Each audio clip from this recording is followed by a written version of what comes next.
Depuis plus de 25 ans, les terres agricoles du sud de l'Angleterre voient apparaître chaque année des dessins mystérieux, appelés crop circles ou cercles de culture. Ces motifs énigmatiques surgissent dans le monde entier pendant les courtes nuits d'été. Mais le cœur du pays des cercles de culture reste l'Angleterre, dans les comtés du Wiltshire et de l'Hampshire. C'est là qu'un groupe de passionnés consacre sa vie à cet étrange phénomène. Cette histoire parle de nous tous. Selon moi, le phénomène lui-même nous concerne tous. Certains ont une approche spirituelle, d'autres sont des scientifiques et des chercheurs. Tous sont déterminés à percer ce mystère envoûtant. Toute ma maison et toute ma vie sont dédiées à cette étude. Pour moi, la saison ne se termine jamais. Ces passionnés ne sont pas seuls. Dans le Wiltshire et l'Hampshire, on trouve aussi des groupes de gens qui affirment être les auteurs de ces cercles. Au fond, tout ne serait qu'un vaste canular. Voici les habitants du pays des cercles de culture. Chacun détient une pièce du puzzle, un morceau de vérité.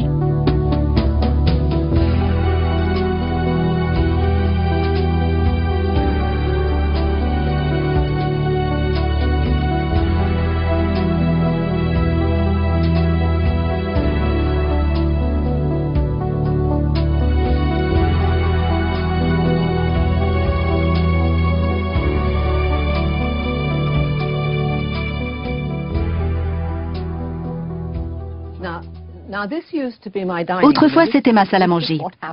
Voici ce qui arrive quand vous vous prenez de passion pour quelque chose. Ça envahit tout. Non seulement vos pensées, mais aussi votre maison. Depuis 1990, Lucy Pringle étudie et photographie les centaines de cercles de culture qui sont apparus dans le sud de l'Angleterre. J'ai des tonnes d'archives. Nous sommes à la fin du mois de mai 2001.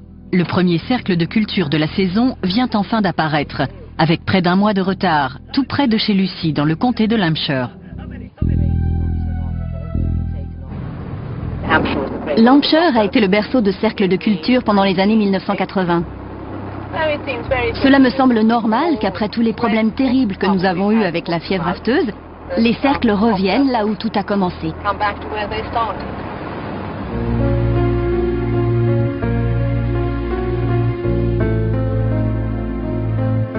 Comté de l'Hampshire, 1978.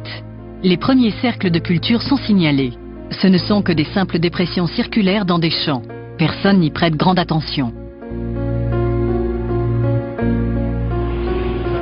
Ce n'est qu'en 1980 que des recherches sérieuses sont entamées par le docteur Terence Midden, météorologue et physicien.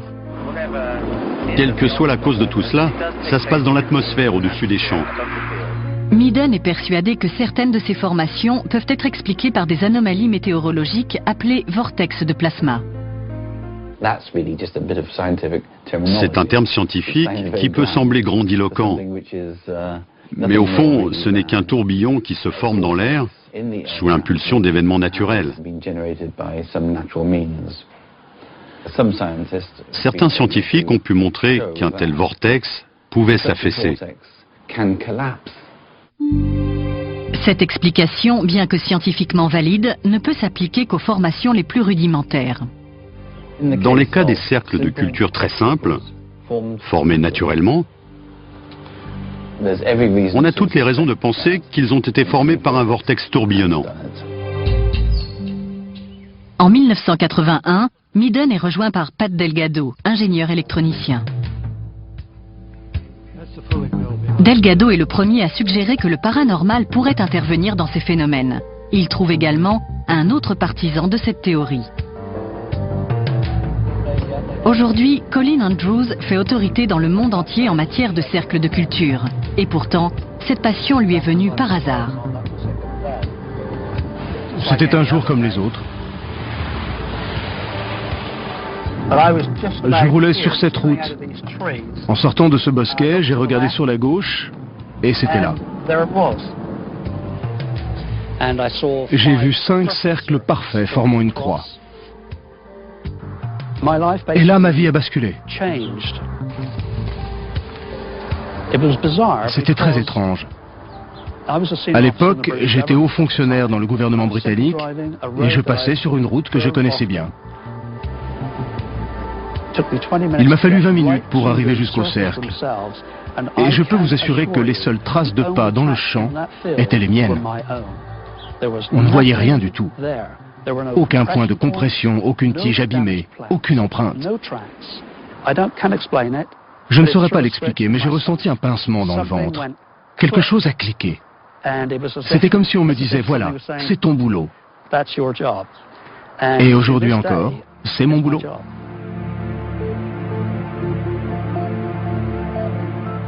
En 1985, des cercles de culture apparaissent dans tout le Wessex. Le phénomène décolle. Mais pour l'instant, les chercheurs sont cloués au sol. Il leur faut un pilote et un photographe. Par chance, Busty Taylor a les deux casquettes.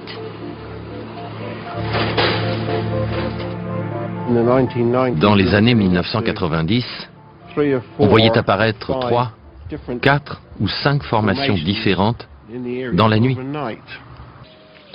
Alors qu'au milieu de l'été, l'obscurité ne dure qu'environ 4 heures.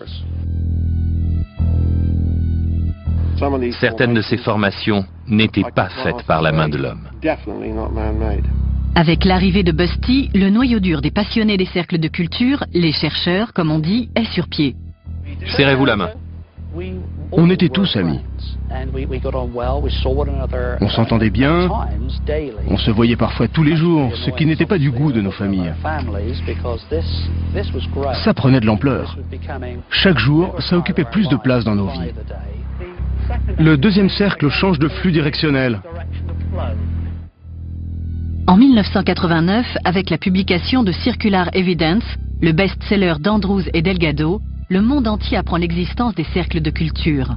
Et les champs ne seront plus jamais déserts.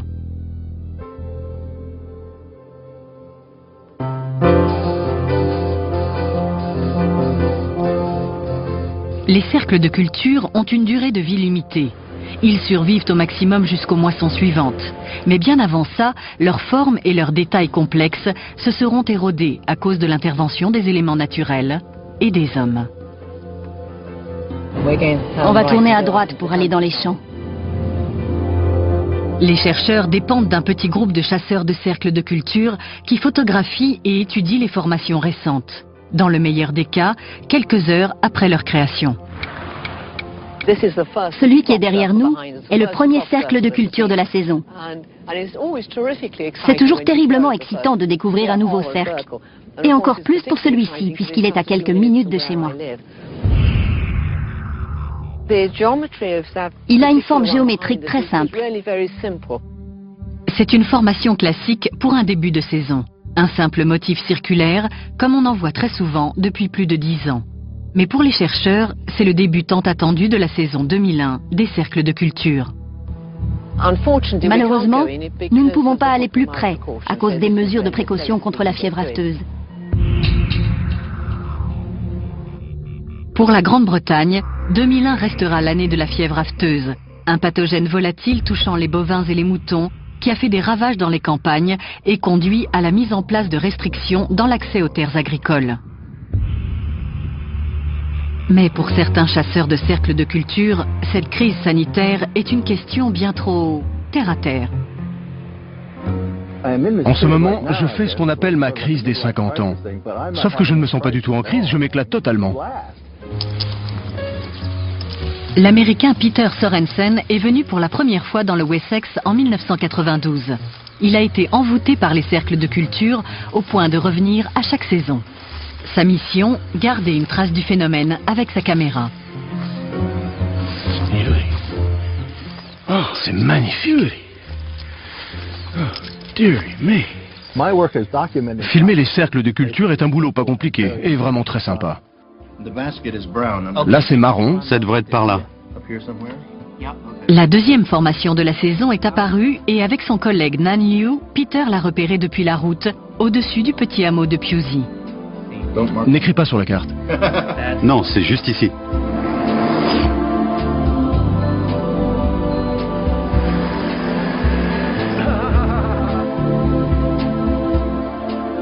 Le paysage vallonné présente une nouvelle formation et Peter est le premier à la filmer depuis les airs. C'est un super boulot et il faut bien que quelqu'un le fasse. Comme souvent en début de saison, c'est un simple cercle et une petite déception pour la communauté des passionnés. Mais leur frustration est de courte durée. Une semaine plus tard, une nouvelle formation surgit dans un endroit bien connu, au pied d'un château fort de l'âge du fer, Barbury Castle. Les premiers chasseurs de cercles sur place sont Charles et Frances Mallet. Avec Kieran, le fils de Frances, cette famille traque les nouvelles formations durant tout l'été.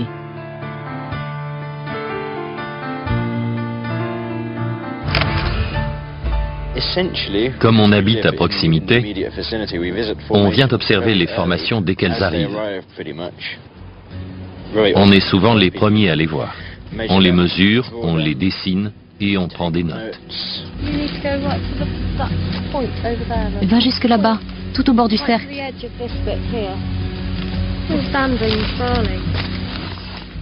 Tu es au bord? C'est la troisième formation de l'année, mais elle a déjà 2 jours. C'est de l'orge encore très jeune. Voilà pourquoi il se redresse au bout de 2 jours. En l'espace de quelques jours, le motif peut entièrement disparaître. Il faut les observer immédiatement, c'est un spectacle incroyable. Les plus belles formations sont toujours dans les champs d'orge. La forme géométrique est belle. Au sol, ça fait un peu fouillis, mais je suis sûr que vu du ciel, ça rend vraiment bien. Avec le premier motif complexe de l'année, la saison 2001 est enfin ouverte.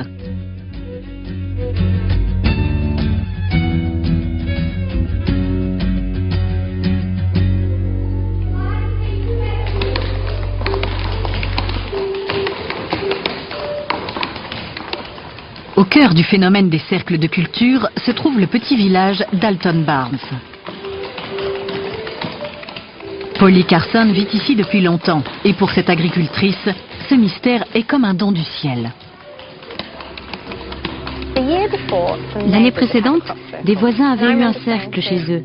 Et je me souviens avoir dit à Tim, mon mari, que ce n'était pas juste qu'on n'en ait pas un, nous aussi. On a envie d'être comme tout le monde. Les autres en avaient un, pourquoi pas nous? Et puis, 2 ou 3 semaines plus tard, on en a eu un grand.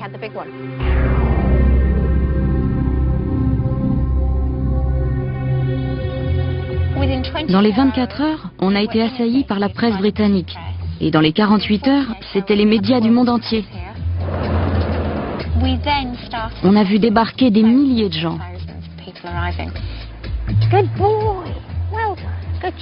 Aux yeux de Polly, cette apparition sur ces terres n'est pas un accident.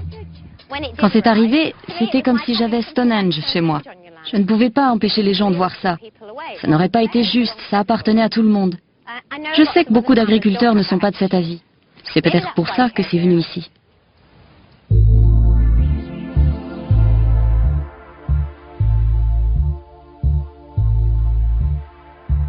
Une communauté se forme, et son grand prêtre est Michael Glickman, à qui la polémique ne fait pas peur. Selon lui, les recherches ne doivent pas porter sur la physique, mais sur la métaphysique. D'un coup, en juillet 1990, le premier pictogramme linéaire est apparu sur les terres de Polly Carson. On en a beaucoup parlé. J'ai pris ma voiture pour aller voir ça avec mon plus jeune fils. Je suis entré dans cette formation et d'un point de vue métaphorique, je n'en suis jamais sorti.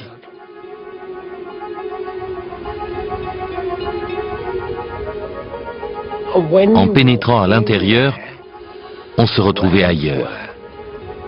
Ce n'était plus la planète Terre. On avait les pieds bien plantés dans le sol. Et on était attiré par des forces gravitationnelles terrestres. Mais quand on marchait dans cet espace, on se sentait ailleurs. Ça a suffi. J'avais le virus, j'étais foutu. Désormais, c'était toute ma vie.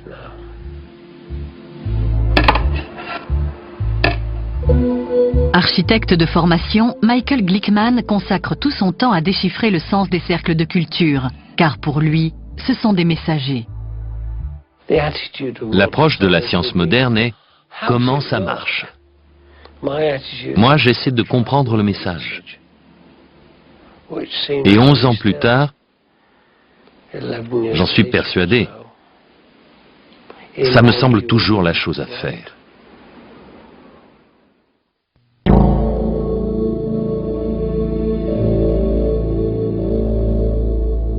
Des formes complexes remplacent désormais les simples cercles.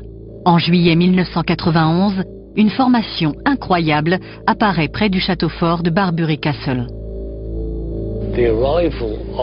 Avec Barbury Castle, c'était comme si on était monté d'un cran.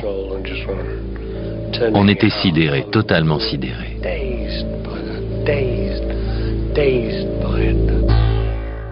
Barbury Castle est une date clé, car à partir de ce moment, on commence à douter de l'implication humaine. Et l'évolution symbolique des cercles suggère une volonté de prise de contact par une intelligence invisible. Ça fait une bonne trotte, comme toujours. C'est une période palpitante pour les chercheurs. Mais la police du Wiltshire les voit comme des fauteurs de troubles. Les fermiers locaux signalent à la police du Wiltshire la présence de cercles de culture depuis le début des années 80, notamment dans la région de Devizes. Tracer ces cercles est illégal, mais nous n'enquêtons que lorsque les fermiers font une déposition officielle sur les dégâts constatés. L'année dernière, non loin de Devizes, nous avons saisi du matériel pour faire des cercles et Matthew Williams, qui réside dans le coin, a été arrêté et traduit en justice. Il a écopé d'une amende pour dédommager le fermier en question.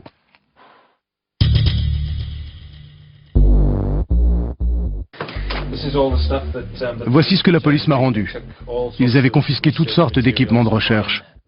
L'arrestation de Matthew Williams est un cas unique, mais il rejette la notion de canular. Il se voit comme un vrai créateur de cercles de culture. J'ai été arrêté parce que j'avais proposé à un chercheur américain de lui montrer qu'un être humain pouvait tracer un cercle de culture.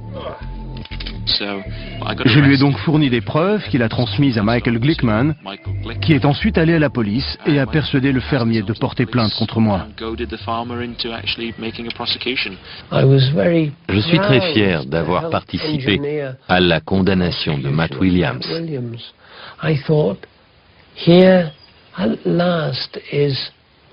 On tenait enfin quelque chose de tangible, la preuve d'un canular.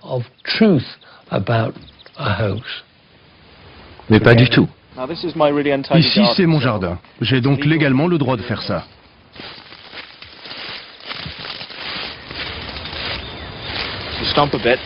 Je m'arrête pour poser mon matériel. Il faut ensuite créer un axe central. Cette affaire ne repose sur rien de vrai. La première chose à savoir, c'est que tout est faux à propos de ces pseudo-canulars. Tout. La création de cercles de culture est considérée comme une supercherie malveillante. Et voilà, j'ai un cercle de culture dans mon jardin. Mais Matthew Williams clame haut et fort que ses motivations sont les mêmes que celles de Michael Glickman. Pour moi, c'est quelque chose de spirituel. Ma passion des cercles de culture vient des expériences étranges que nous avons eues en les traçant. Et ces expériences prouvent que quelque chose nous observait. Quelque chose était présent pendant qu'on les traçait. Il y a des phénomènes paranormaux associés aux cercles de culture, mais ce ne sont pas ces choses qui les créent. Ce sont des gens. Le paranormal, c'est autre chose qui existe dans les régions où les cercles de culture apparaissent, après ou pendant leur création. C'est ça qui m'intéresse.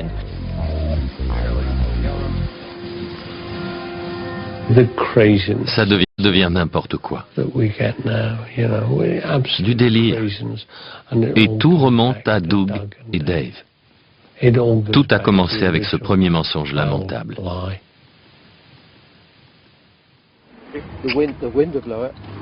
En septembre 1991, après la saison la plus spectaculaire jamais connue, deux hommes, Dave Chorley et son ami Doug Bauer, se sont fait connaître par une affirmation encore plus étonnante.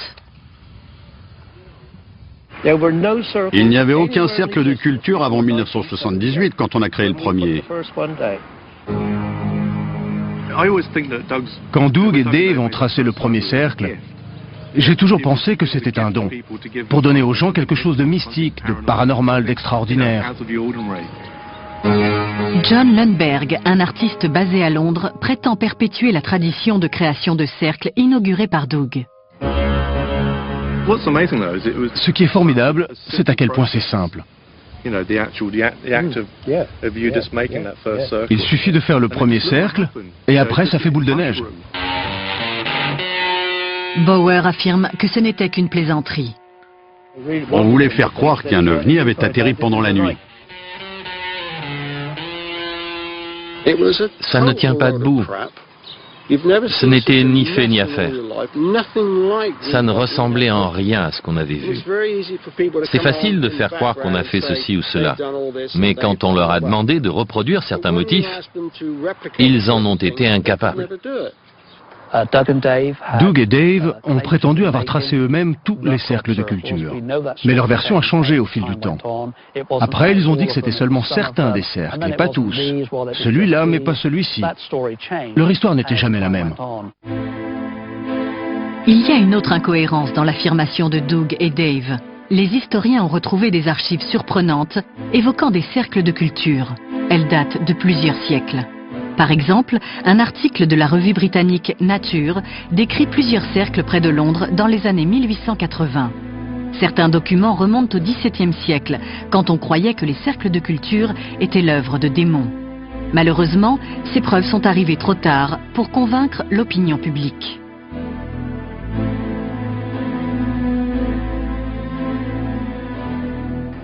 Le mensonge de Doug et Dave a eu l'effet d'une bombe à retardement, comme un virus qui allait infecter le corps de la communauté des cercles de culture jusqu'à le détruire presque complètement. Et 10 ans plus tard, nous payons toujours les pots cassés. Je ne peux pas montrer à la caméra certains motifs. Selon Matthew Williams, le virus du canular s'est en effet multiplié.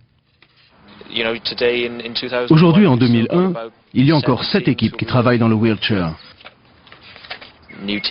De nouvelles équipes se forment chaque année. De nouveaux créateurs arrivent en permanence sur place et exercent leur art. Voilà pourquoi au début de la saison, les cercles sont simples et qu'à la fin, ce sont de véritables œuvres d'art. Quelqu'un m'a donné ça en me demandant de le reproduire. J'ai répondu qu'on voyait trop que c'était une pyramide avec les rayons du soleil. C'était trop évident, trop figuratif. Il faut être plus tordu. Il faut que le triangle soit plus symétrique. Sinon, autant écrire le mot pyramide dans les champs. À la mi-juillet, les fans de cercles de culture se retrouvent dans le Wessex, notamment pour assister à la première des 3 conférences annuelles sur le sujet. Celle-ci est organisée par le groupe d'études des cercles de culture de Wiltshire. Allez, bonne journée.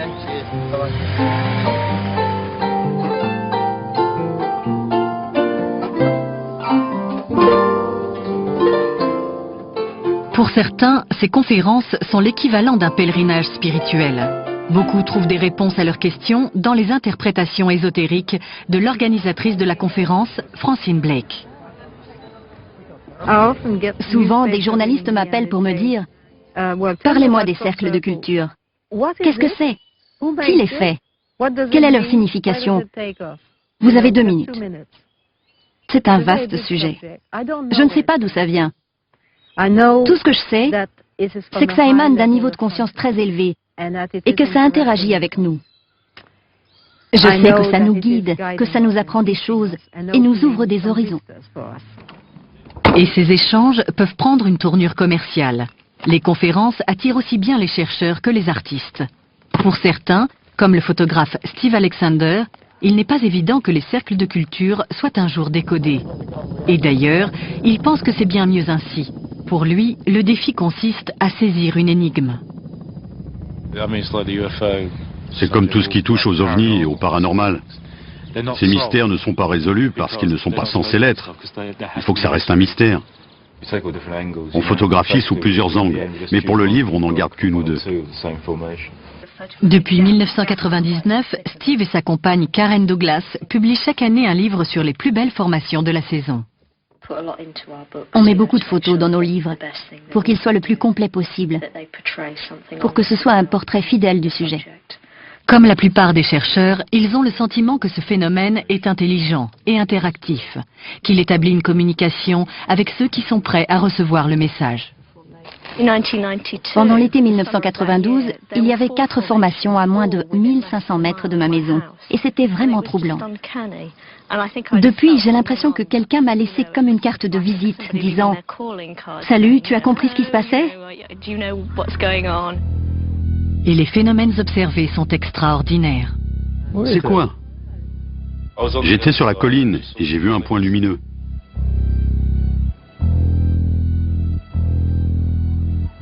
Et il a commencé à se déplacer dans le champ en clignotant. Au loin, je voyais un tracteur.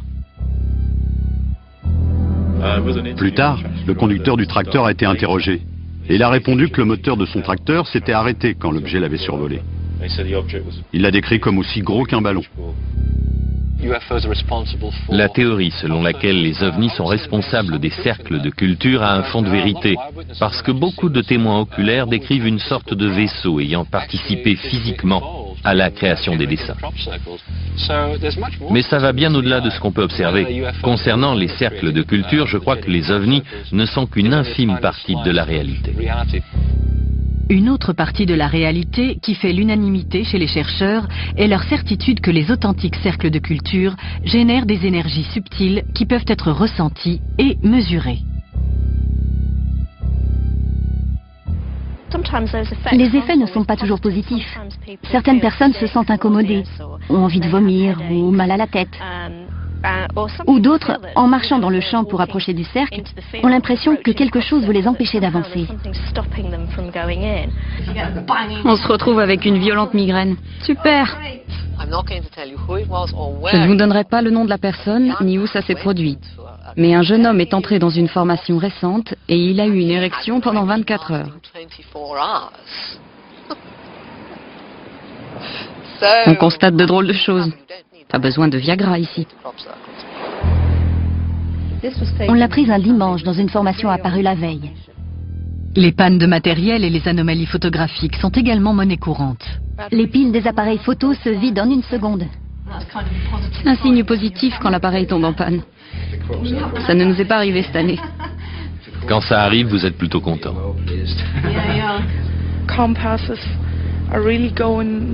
Les boussoles s'affolent et tournent dans tous les sens. À l'évidence, certaines formes d'énergie inhabituelles existent dans les cercles de culture. Mais d'où viennent-elles? Dans le Wessex, les hypothèses ne manquent pas. Je suis en train de chercher une ligne d'énergie avec un bâton de sourcier. Certains considèrent que c'est le pouls géomagnétique de la planète. Ensuite, je cherche la direction du flux. Dans quel sens ça circule? D'autres les voient comme des lignes de forces occultes, des autoroutes invisibles d'énergie magnétique qui s'entrecroisent dans la campagne. Et elles ne dateraient pas d'hier. De l'Antiquité au Moyen-Âge, les habitants de la région auraient construit leurs temples au point d'intersection de ces lignes d'énergie. Les cercles n'apparaissent pas n'importe où. On en trouve surtout près des monuments et des sites très anciens. D'autres chercheurs se concentrent exclusivement sur le profil intellectuel de ces motifs. Pour eux, certaines formations montrent une connaissance approfondie de la science et de la religion. La plupart des chercheurs pensent que les cercles sont un langage. Reste seulement à le décoder. Nous avons eu un dessin extraordinaire, une réplique du système solaire où il manque la Terre. J'ai travaillé avec un astronome et un astrophysicien de l'Université du Connecticut. Ils ont étudié tous les détails et toutes les proportions de ce système solaire et en ont conclu que c'était une représentation fidèle du vrai système solaire. C'était sidérant. Regarde ça, c'est magnifique. Certains motifs sont si brillamment conçus et exécutés que cela défie l'entendement. En 1997, nous avons envoyé 2 dessins à 2 cabinets de géomètres. On leur a dit qu'on voulait tracer ces dessins dans des champs et on leur a demandé comment faire. L'un des cabinets a répondu qu'il faudrait déployer toute une équipe de géomètres pendant 7 à 8 jours. Il faudrait aussi des équipements reliés à des satellites et ça coûterait environ 7000 livres. Et ce, uniquement pour préparer le sol avant de faire le dessin.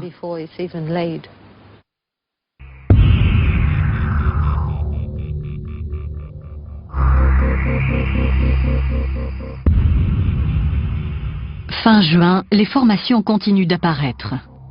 Sur celle-ci, le centre a été moissonné par l'agriculteur quelques heures après sa découverte, sans doute pour décourager les curieux.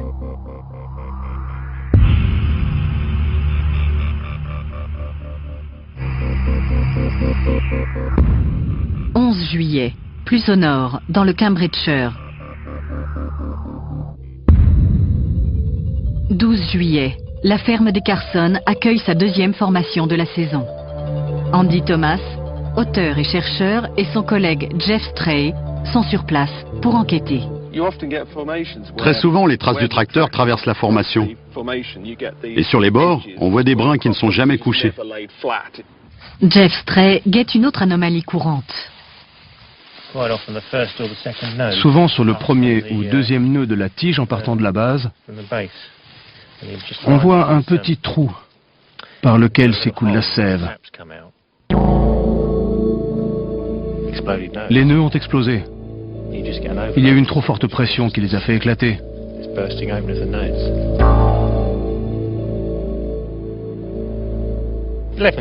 Levengood, qui est le biophysicien qui étudie ces nœuds, a une explication naturelle à ce phénomène.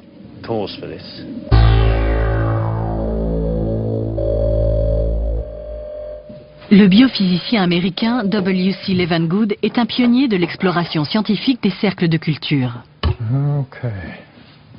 En collaboration avec des chercheurs britanniques présents sur le terrain, il a développé un protocole d'analyse. On lui envoie des échantillons et il rend ses conclusions. Ces cavités d'expulsion sont propres aux formations dans les champs.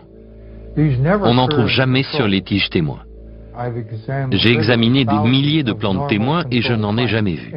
Et personne n'en a jamais vu. Parce que c'est vraiment propre à ces formations. Selon Levengood, les nœuds explosés sont causés par une poussée soudaine d'énergie micro-ondes au moment où les cercles de culture se forment. Les nœuds sont très sensibles à ces énergies parce qu'ils ont une forte teneur en eau. Plus la constante diélectrique est haute, plus l'interaction avec les micro-ondes est forte. Ce qui signifie que l'énergie micro-ondes fait plus de dégâts. Selon les conclusions de Levengood, la pousse des semences est également influencée par une formation. Pourtant, à l'intérieur d'un cercle, les graines présentent une détérioration significative. Ici, ce sont les graines témoins. On voit tout de suite que celles du haut sont plus petites. Mais si l'on fait germer ces graines, voici les brins de blé témoins. Il y en a sans doute 1 ou 2 qui n'ont pas germé. Maintenant, regardez les tiges venues de la formation. J'ai constaté une pousse accélérée et une plus grande vigueur des plantes venues des formations. La science a été bâillonnée. Nous avons été écartés du sujet. Je pense qu'il y a une sorte d'oblitération intentionnelle du savoir et des preuves scientifiques.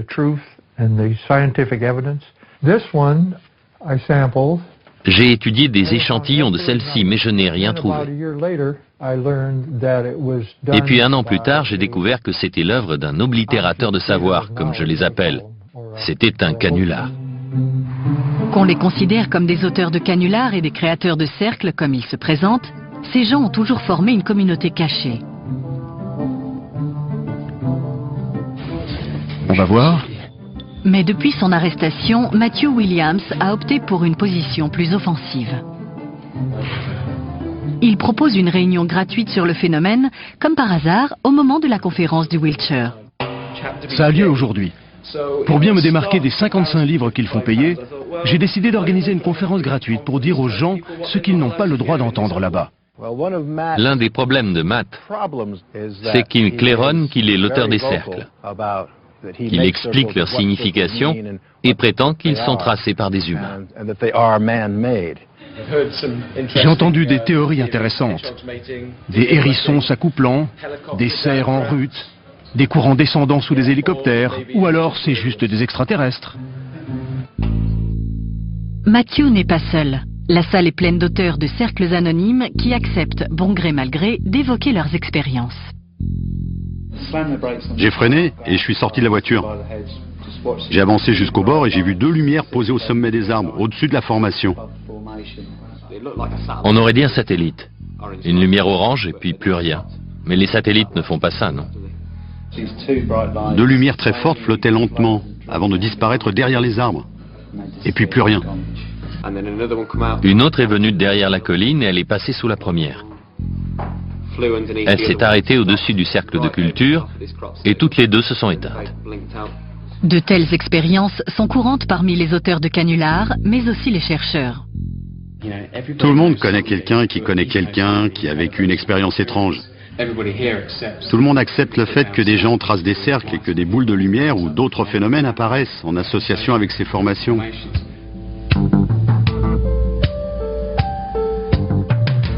Certains des objets observés peuvent être une boule de feu créée par la foudre ou d'autres phénomènes naturels connus.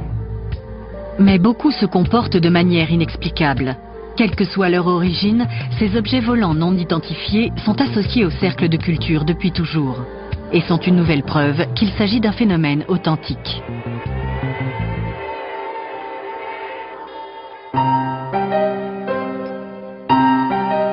Chaque saison est unique. Certaines apportent une foule de preuves en ce sens. D'autres mettent en évidence une plus grande intervention humaine. Pour les chercheurs, 1996 est une année exceptionnelle. Un motif fractal est apparu à Stonehenge en plein jour en 15 minutes. Un pilote a survolé la zone à 17h30 et il n'y avait rien. Mais à 18h, il l'a vu. Ça s'est passé dans un laps de temps de 30 minutes. C'est une immense formation baptisée d'après un motif fractal dont le nom est Ensemble de Julia. Il est apparu pendant la journée sous l'œil attentif des gardiens de Stonehenge. Stonehenge est surveillé 24 heures sur 24. Les gardiens font des rondes en permanence. À chaque heure, ils passent près de la clôture, tout au bout. Et ils n'ont vu personne tracer un cercle de culture, alors qu'ils étaient sur place tout le temps. Donc, il est apparu instantanément. C'est une preuve incontestable, mais ce qui va suivre le sera plus encore. Le triple ensemble de Julia, qui est apparu à Windmill Hill en 1996, est l'une des icônes de la foi dans le monde des cercles de culture. Il est composé de 194 cercles et son diamètre dépasse 150 mètres. Sa géométrie est si précise qu'on a du mal à croire que quelqu'un ait pu le concevoir. Et d'ailleurs, personne n'en a jamais revendiqué la paternité. Il est vraiment magnifique.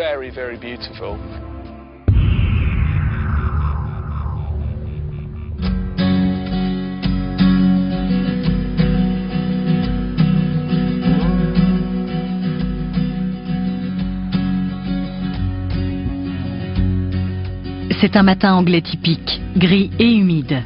Mais les Malais sont en route pour leur surveillance quotidienne des cercles de culture. Leur promenade les conduit jusqu'à Alton Barnes, Silbury Hill et Avebury, là où ils ont le plus de chances de repérer de nouvelles formations. On part tôt le matin pour faire le tour des formations, pour que nos photos soient les plus précises possibles, avant qu'elles ne soient piétinées par des hordes de touristes. Non, il n'y a rien. Peut-être dans le creux.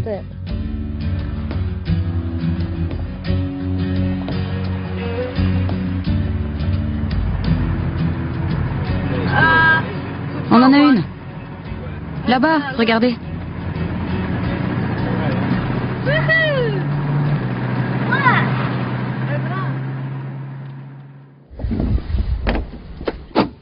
La formation n'était pas là hier. Elle est apparue dans la nuit.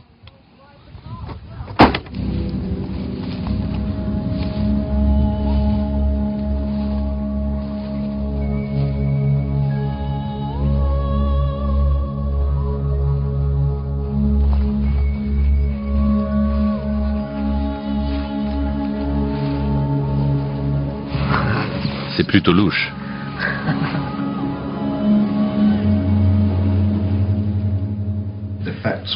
Les traces sur le sol nous indiquent que ça a été fait par des humains. C'est très clair. Les années précédentes, ça n'arrivait jamais. On voit bien que quelqu'un a planté un pieu ici. On passe notre temps à reconnaître les vraies formations des fausses. C'est impossible à dessiner. Je vais le faire. Je dois d'abord mesurer. Ensuite, tu pourras en faire un dessin.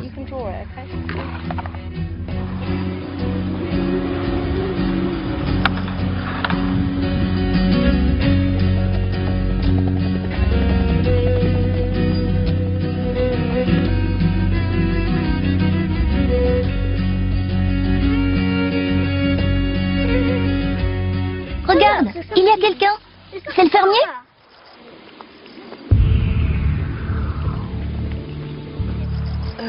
Et zut. Charlie, voilà le fermier. C'est pas grave. Ça va barder? Ça dépend qui c'est. C'est peut-être Monsieur Butler. Si c'est lui, ça ira. C'est mon champ. Personne n'a le droit d'y venir, d'accord? L'autre était dans votre champ aussi? Non, ce n'était pas mon champ, mais personne n'a le droit d'y aller non plus. Dites aux petits saligots qui font ces machins que si j'en attrape un, je lui casse les jambes. Depuis environ 10 ans, on a tout le temps des formations dans les champs, vers cette époque de l'année. On n'est jamais content quand ça arrive. Cette année en particulier, on n'autorise personne à aller voir les formations de près, à cause des problèmes de fièvre afteuse. On comprend le point de vue du fermier. Il ne sait rien de notre démarche. C'est effrayant pour les fermiers. Pour vous, c'est quoi? Du vandalisme? Les cercles sont tous faits par des gens? Je dirais que oui, en ce qui concerne au moins 90% d'entre eux.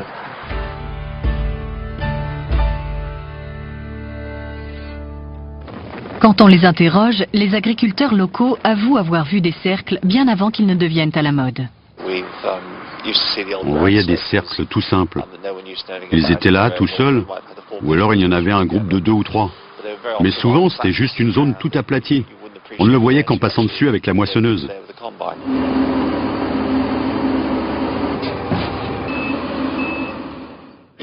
C'était les cercles d'origine. Et à partir de là, les gens se sont mis dans l'idée d'en faire eux-mêmes.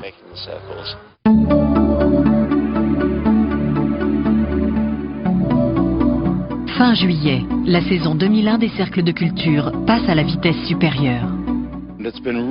On est très occupés depuis une semaine, parce que les restrictions pour la fièvre afteuse ont été levées. Maintenant, des cercles apparaissent un peu partout. Cette formation est tracée par 2 chercheurs allemands, en guise de remerciement pour l'intelligence créatrice des cercles. Il y en a dans les céréales. Pour le chercheur américain Don Russell, c'est aussi l'occasion rêvée de tester sa théorie. Selon lui, ces formations artificielles présentent les mêmes pics électromagnétiques que les cercles de culture soi-disant authentiques. On approche de la formation de Koch-Kaiborg. Je mesure l'énergie ambiante dans le champ.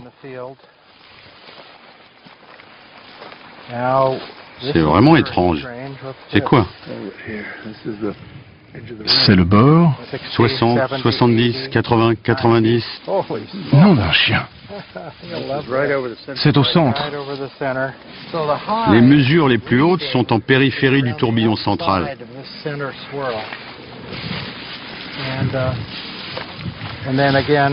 Ensuite, ça baisse.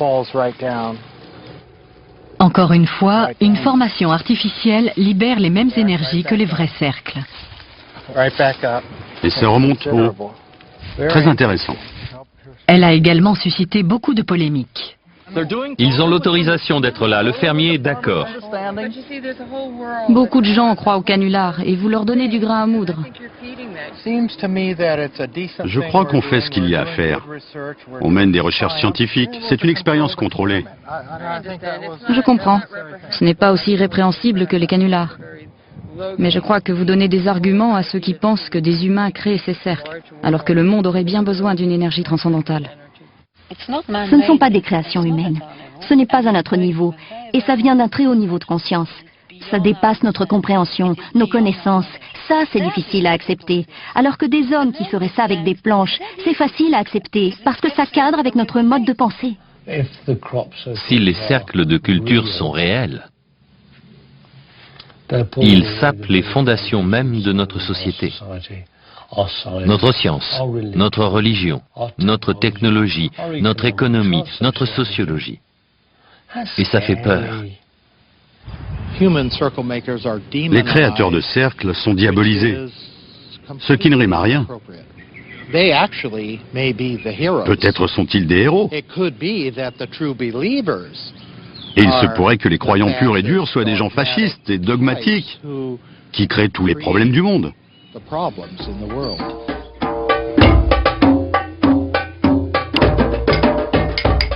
Dans un site funéraire néolithique, les créateurs de cercles évoquent leurs ancêtres païens. Celui qui incarne le mieux l'esprit païen de ces gens est peut-être Dan Darby.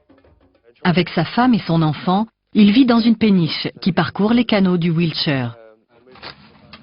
Dan Darby était un croyant. Il a découvert que certains cercles étaient tracés par des humains. Et il y a vu un catalyseur idéal pour éclairer les consciences. Et il a commencé à participer lui-même à ces activités.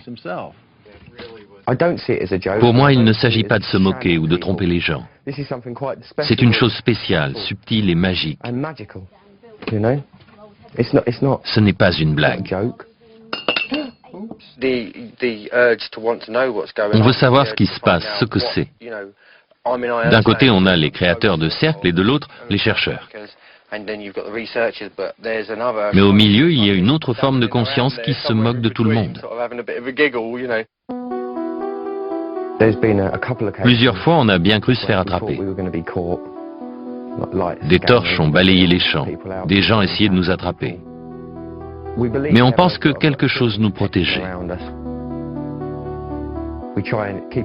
On veut qu'il y ait du respect dans le temple qu'on va construire, dans l'espace sacré qu'on va installer. Il y a une conscience derrière tout ça. Elle nous motive. On a le sentiment qu'il y a une autre forme d'intelligence qui semble interagir avec les créateurs de cercles et les chercheurs.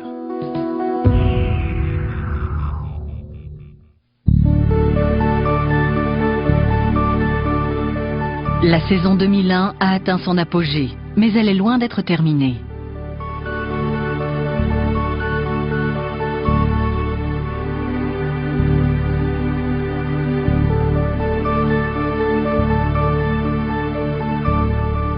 En attendant l'apothéose, les chercheurs se regroupent à Glastonbury.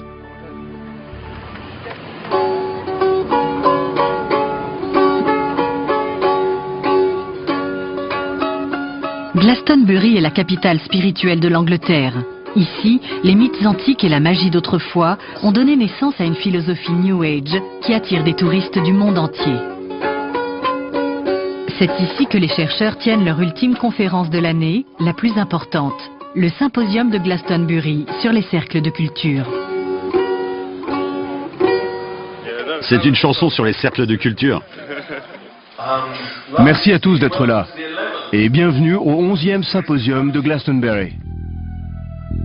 Plus la conférence avance, plus il apparaît que la saison a été décevante et que les auteurs de canulars sont toujours aussi mal vus.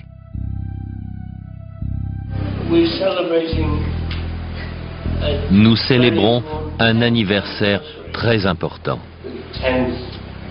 Le 10e anniversaire de Doug et Dave.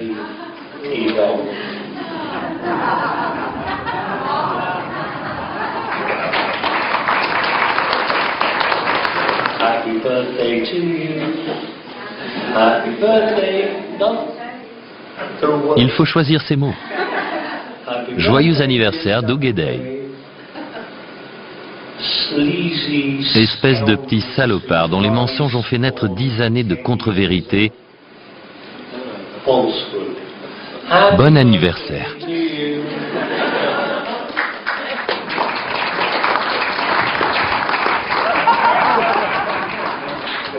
Maintenant, finissons-en enfin avec ces conneries.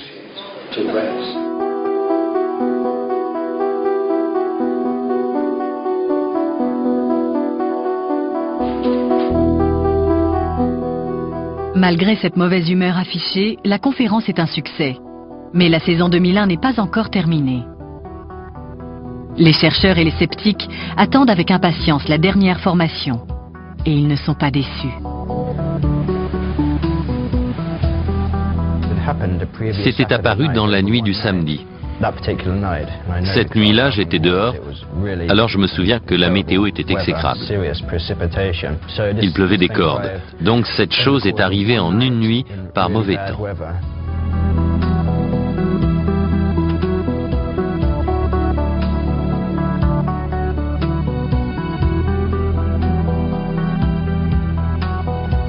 Il nous a fallu 20 minutes pour trouver le centre, tellement c'était immense.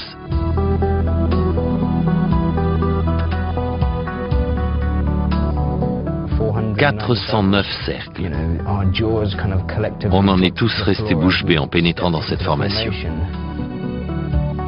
On le considère comme le plus abouti de tous les cercles de culture, et pourtant, personne ne l'a revendiqué.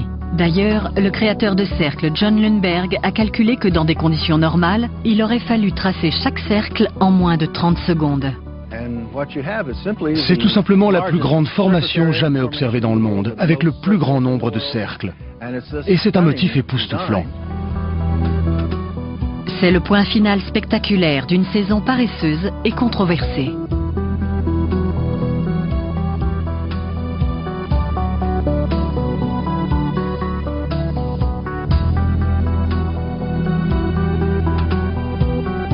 Et les chercheurs crient victoire. Les véritables créateurs de cercles se sont enfin manifestés. Il s'agit d'anges qui travaillent en collaboration avec des extraterrestres, des esprits terrestres et des êtres humains qui aplatissent les champs.